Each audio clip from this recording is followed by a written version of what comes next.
민주당 해리스 대통령 후보자가 한반도 정책을 김정은과 펼쳐보겠다는 트럼프를 향해서 한국 관련한 중요 폭탄 발언을 하면서 한국과 주변국을 크게 놀라게 하고 있습니다.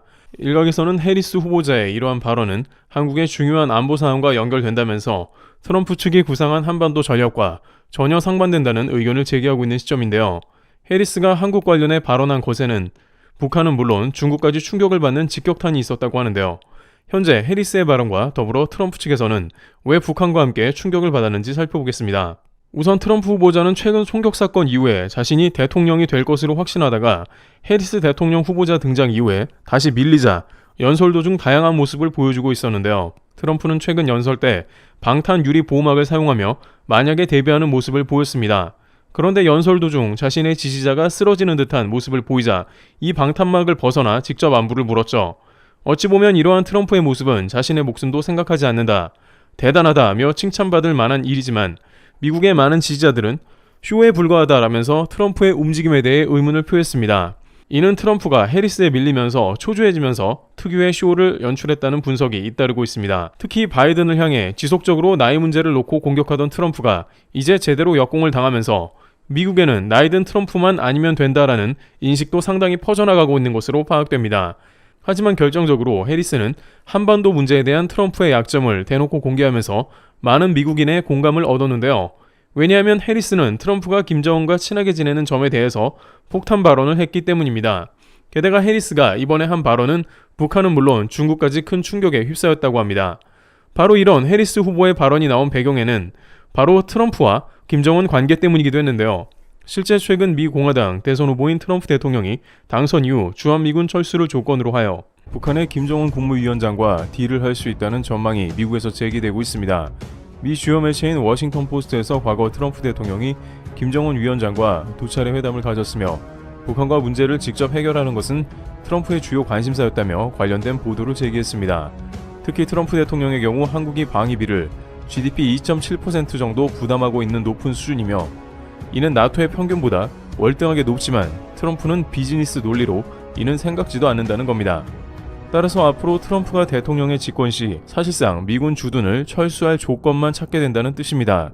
또한 김정은 위원장도 트럼프 대통령과 대화에서 북한에 달러를 공급할 실마리를 찾으려 할 것이기에 트럼프가 당선되어 주한미군 철수 카드를 들고 온다면 탑다운 방식의 빅딜이 생길 수도 있다고 전망했습니다. 실제 미국 트럼프 정부에서 백악관 국가안보보좌관을 지낸 허버트 전 보좌관은 트럼프 전 대통령이 당선되면 북한 김정은과 브로맨스를 하려고 애를 쓸 것이라 답했습니다. 허버튼 보좌관에 따르면 트럼프 대통령 당선 시 김정은은 트럼프한테 제안할 거래가 있다라고 말할 것이며 김 위원장이 트럼프 전 대통령에게 다음과 같은 충격적인 제안을 할 것으로 판단했습니다. 미군이 한반도에서 철수하는 대신에 내가 핵무기 몇 개만 갖게 해주면 된다. 그런 다음 나는 장거리 탄도미사일 프로그램을 중단하면서 핵 프로그램을 제한할 것이라고 말할 것이며 이는 이미 한 번 둘이 만나서 비슷한 이야기를 주고받았고 그에 관한 연장선일 수 있다는 겁니다. 실제 하노이 회담 때 이러한 비슷한 핵 관련 딜이 오갔지만 끝내 참모들 반대로 무산되었습니다. 당시 트럼프는 북한이 핵 개발을 제한한다더라 라고 했지만 폼페이오 국무장관 등은 너무 낮은 수준의 핵 개발 제한이라서 북한이 조삼모사식으로 속이려 했다는 식이라 트럼프를 말렸습니다. 결국 하노이 회담은 결렬되었는데 이제 트럼프 재집권 뒤에 북한에서 이를 다시 노린다는 것이죠. 게다가 트럼프는 주한미군까지 철수시키려고 하니 북한은 더욱더 절호의 기회를 맞은 셈인 겁니다. 보좌관에 따르면 결국 김정은이 원하는 것은 고립을 깨는 것이 그 주요 내용이라면서 러시아는 북한이 필요로 하는 에너지를 공급하면서 김정은을 돕고 있는 모양새라고 하며 반대로 북한은 러시아의 군사적 기술적 지원을 대가로 수백만 발의 포탄을 러시아에 공급했다는 겁니다.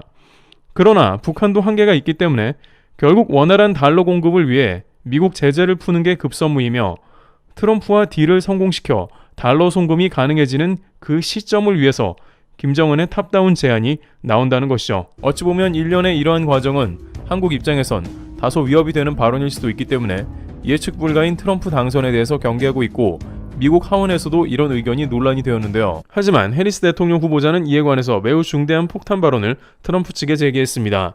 미국 민주당 대선 후보인 해리스 부통령은 자신의 대외 정책과 관련해서 나는 트럼프를 응원하는 김정은과 같은 폭군이나 독재자의 비위를 맞추지 않을 것이라고 말하면서 그들은 그 트럼프가 아첨과 호의로 조종하기 쉽다는 것을 알고 있다면서 폭탄 발언을 했습니다.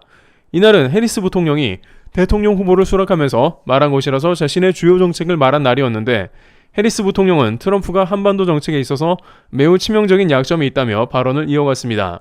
해리스는 그들은 트럼프가 독재자들에게 책임을 묻지 않으리라는 것을 알고 있다라고 말하며 왜냐하면 트럼프 자신이 독재자가 되길 원하기 때문이라고 주장하는 모습이었습니다.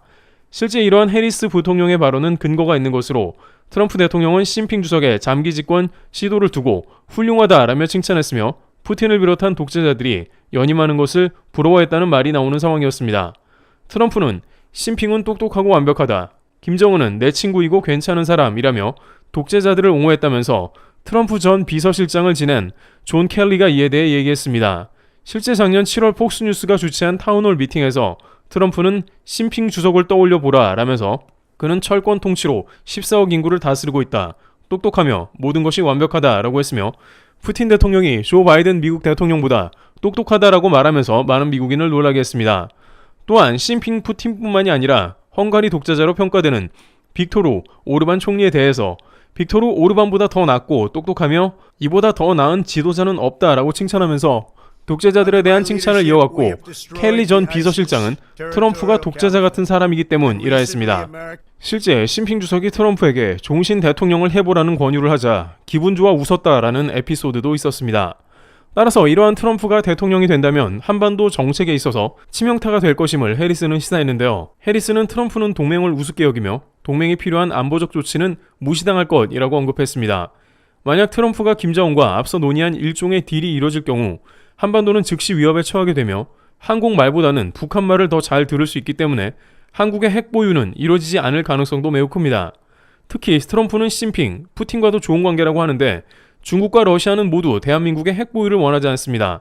적어도 중국은 이를 강력히 반대할 것인데 트럼프가 저렇게 시진핑을 좋아하는데 한국말을 들어줄 리가 없기 때문입니다. 하지만 해리스의 경우에는 미국 우선순위는 한국을 북한의 위협으로 보호하는 게 1순위라고 말하면서 한국의 전쟁 억지력을 강화하는데 미국의 우선순위가 있어야 한다는 발언을 한 것으로 전해지고 있습니다.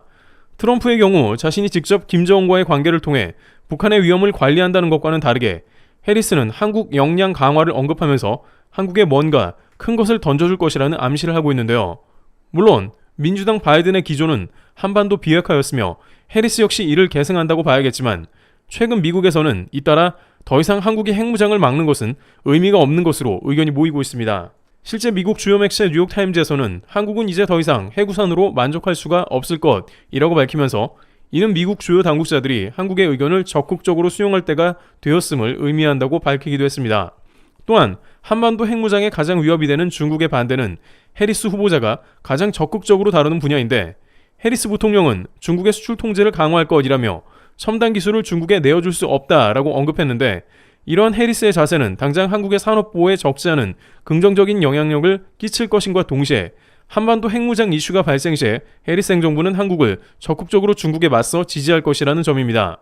이러한 선언이 나오자 북한은 물론이고 중국에서는 내심 허를 찔렸다는 반응을 내보이고 있습니다. 트럼프가 중국과 무역전쟁을 한다고 떠벌리지만 그는 시진핑을 존경하고 있다는 것을 중국이 알고 있으며 중국에서는 지난 트럼프 집권 시절 전 세계의 1대1로 정책을 가장 강력하게 펼친 시기이기도 했습니다. 중국은 무조건 트럼프를 원하고 있으며 한반도 핵무장 관련해서도 트럼프는 중국 의견을 따를 겁니다. 그런데 이 와중에 해리스 부통령이 트럼프는 그들이 아주 그를 속여먹기 쉽다라는 강력한 발언을 했으며 이는 한국의 무장화를 저하시키며 이것이 곧 미국까지 위협된다는 사실에 많은 공감을 얻고 있습니다. 미국에서는 결국 미국의 안보를 위해서는 이제는 한반도의 핵 역량, 핵무장을 적극 추진해야 한다는 의견이 탄력을 받는데 안보에 있어 해리스는 한국향이며 트럼프는 북한 중국향이라는 방향성을 봤을 때 미국 내부에서조차 트럼프를 경계하고 있으며 해리스 후보자는 한국의 강화를 통해서 평화를 이루자는 발언을 연설을 통해 강조하면서 한국 동맹 의미를 부각합니다. 해리스는 한국과의 동맹을 통해 미국도 강해지며 이것이 한국과의 미국 동맹 의미라고 강조합니다. 김정은과 친구가 될 거라는 트럼프와 한국을 지지한다는 해리스, 누가 대통령이 될지 귀추가 주목되고 있습니다. 트래블TV였습니다. 감사합니다.